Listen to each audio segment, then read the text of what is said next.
Thank you for joining me on the journey. This is Completed Christianity. So welcome back. Another episode of Being Complete. And today is Shabbat. And we are going to be continuing our reading in the book of Galatians. And I think today's going to be really interesting. So follow this one to the end. It's going to be a good one. So let's jump over here. And what I want to talk about in this about works-based salvation.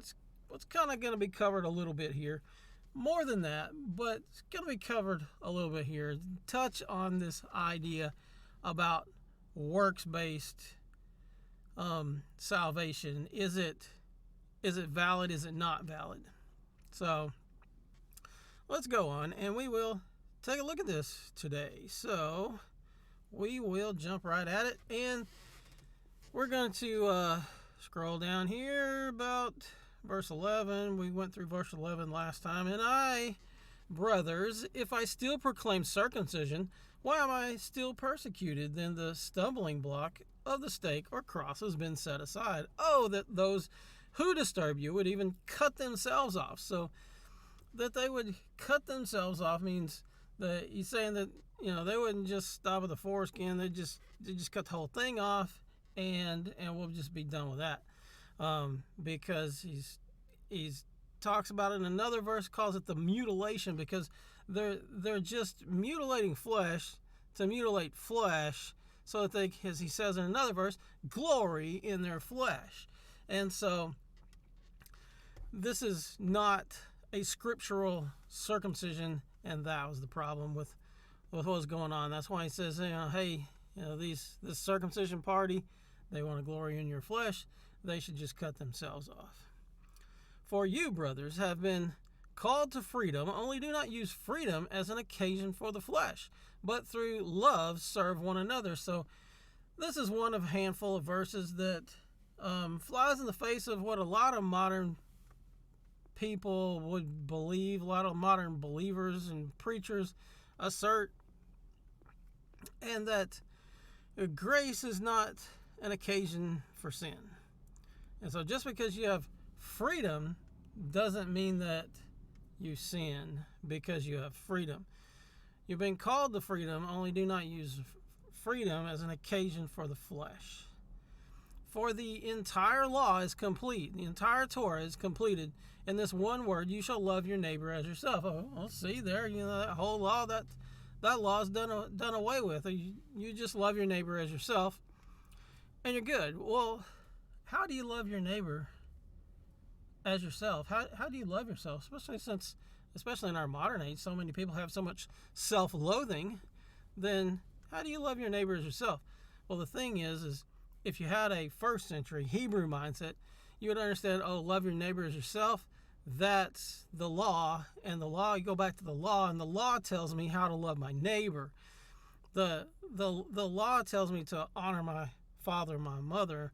The law tells me not to commit murder and adultery and bear false witness and so on, and to covet my neighbor's things. That's what the law tells. That's how I love my neighbor, because the law tells me that.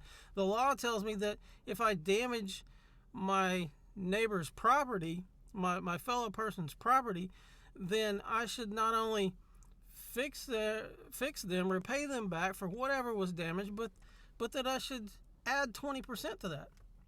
I should pay them back and then some. So this is the law. The law is you love your neighbor as yourself, and the law tells you how to love your neighbor. It's not some arbitrary thing. Well, if you're just making it up, then you're not loving your neighbor in the way that your neighbor needs to be loved. But if you're following the law of how to love your neighbor, then your neighbor's not going to have a gripe. And if you bite and devour one another, beware lest you be consumed by one another. So if you're not loving your neighbor as yourself, and that being according to the way the law tells you to love your neighbor, and how that you conduct manners of yourself, then bite and devour, rather than love, you bite and devour. Beware lest you be consumed by one another. So if you infringe upon another, then they're going to infringe upon you. This is all in the law. This is all Torah. Every word of this that he's just paraphrasing the Torah, reiterating the law that was given through Moses, the law of the Father.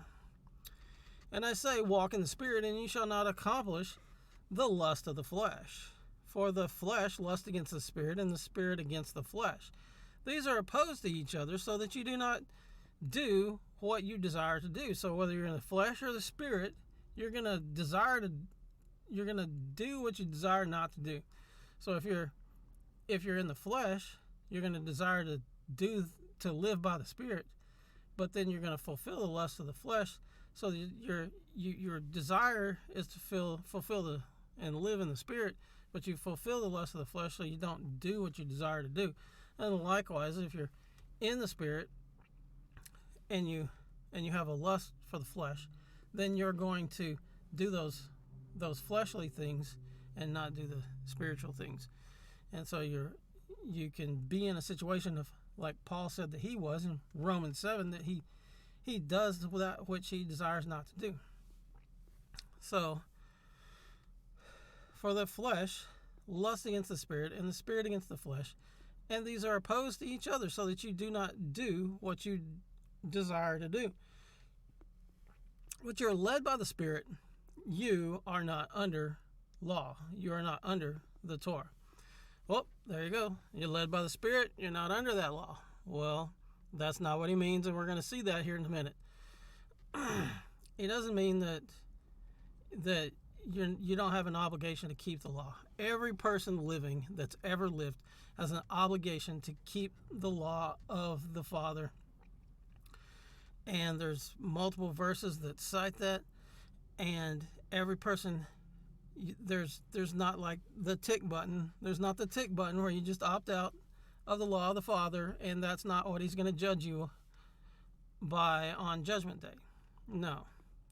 If you're led by the Spirit, you're not under the Torah, as in you're not under its punishments, just like we've talked about before, like a speeding law. You get a speeding ticket, you're under that law. Then you gotta satisfy the edicts of that law, and so when you don't fulfill that, then you come underneath the punishments of it. So when you go out and speed, then you get caught, you're under that law. Now you have punishment. If you don't do that punishment, there's a greater punishment, and so forth. So it's that you're under the penalties of the law.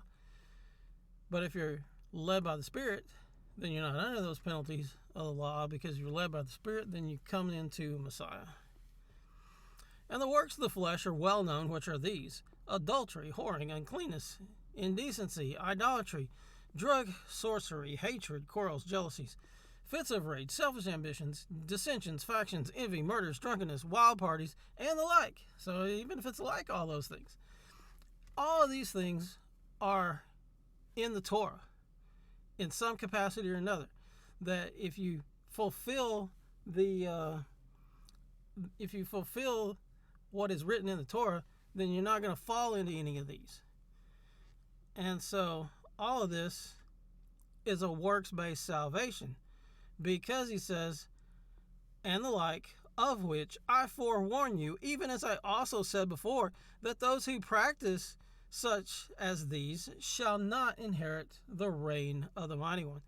So how many people claim to be Christians, saved, sanctified, going to heaven, and they practice these things like adultery and indecency, wearing not modest clothing, and that they idolize, lift up other things, even maybe like a sports team, that takes a bigger place, that takes a more fervent worship than the place that Yah the Father has in their life. Hatred. How many people claim to be saved, sanctified, going to heaven, and they have a lot of hate for other people. and other types of worship. They have this hate. So they have, fits of rage and selfish ambitions. So these things, people that practice these things, he says that they shall not inherit the reign of the mighty one. So that's a works-based salvation. It's right here in the text. No matter how many times they want to say, we're saved by faith and not of works. That's true. But there is a work to be done, because we're first saved from our past sin and the sins of our fathers that have us under the curse of the law. We're first delivered from that by faith in the atoning work of Messiah, and you can't do it yourself no matter how many laws you keep. But from that moment, your sin is eradicated, wiped away, and now you go forward, and now you are walking it out yourself. You are working out your salvation with fear and trembling, just like the Apostle Paul says. But the fruit of the Spirit is love, joy, peace, patience, kindness, goodness, trustworthiness, gentleness, self-control, and against such there is no law. Against such there is no Torah. So, all of these things, these good things, love, joy, peace, patience, kindness, goodness, trustworthiness, gentleness, there's no law against these things. Okay? These things, these are permissible. The law is not against these things. So up here, where is it? Verse 18, he's not saying you're not under the Torah, and then down here saying against these things there is no Torah, and saying you're not under it as in the definition of you don't have an obligation to keep it anymore. But down here saying that there's no law against these other things. He's not doing that. That would be nonsensical, and he would be destroying his whole argument. And those who are of Messiah have impaled or crucified the flesh with its passions and desires. If we live in the Spirit, let us also walk in the Spirit. So if we live in Him, which is in the Spirit, in Him, doing the things that He does, having faith and believe in His atoning work, we're in Him, let's also walk in the Spirit. And the Spirit is these things: love, joy, peace, patience, kindness, goodness, trustworthiness, gentleness, self-control. So these things let's walk in. These things are walking in the Spirit. And when you walk in the Spirit, then you don't fulfill the lust of the flesh, which are these things up here: the adultery, whoring, uncleanness, indecency, idolatry, drug sorcery, hatred, quarrels, jealousies, fits of rage, selfish ambitions, dissensions, factions, envy, murders, drunkenness, and wild parties, and the like. So walk in the Spirit, and you don't fulfill those things. You fulfill these other things: the love, joy, peace, patience, kindness, goodness, faithfulness, trustworthiness, gentleness, and self-control. Say this over and over, because get it drilled into you. Learn the differences. Learn that there is a right way to walk in the Father, and it's in the fruits of the Spirit and not those of the flesh. Let us not become conceited, provoking one another and envying one another.